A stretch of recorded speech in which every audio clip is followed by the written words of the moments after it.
Hi you guys, so I finally learned how to do a successful twist out, and this is what it looks like. So if you are interested in seeing how I got this moisturized pop and twist out, you know what I'm saying? Do you see what I'm saying? Then continue watching.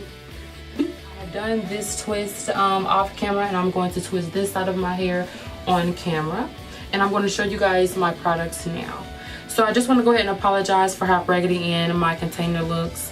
I've had this bottle for about, I'm not even sure, but it's been a very long time. But I'm going to use the Kinky Shea Butter Leave-In Conditioner. And this is what it looks like. I am also going to put olive oil in my hair to lock that moisture in. And this is what it looks like as well. I need something stronger than a cream, so I'm going to use this to hold my twist. And this is the ORS. Those are the products I'm going to be using. You might also want to grab you a spray bottle filled with water, along with a wide tooth comb if your hair is kinky and coily and nappy. So let's get into the video.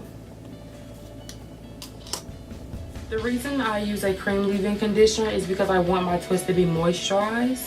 I do not want to have dry hair once I take my twist down. So that is the reason for why I use a cream leave-in conditioner. And I'm just applying oil to my hair and making sure I get that all through there. And then I'm going to take a section in the back about this big and tie this part up.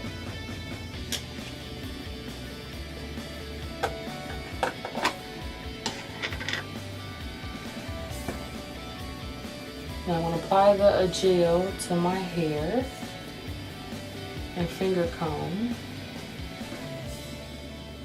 and begin to twist.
I've had these twists in my hair for about 3 days, and now I'm going to take some shea butter and begin to unravel them.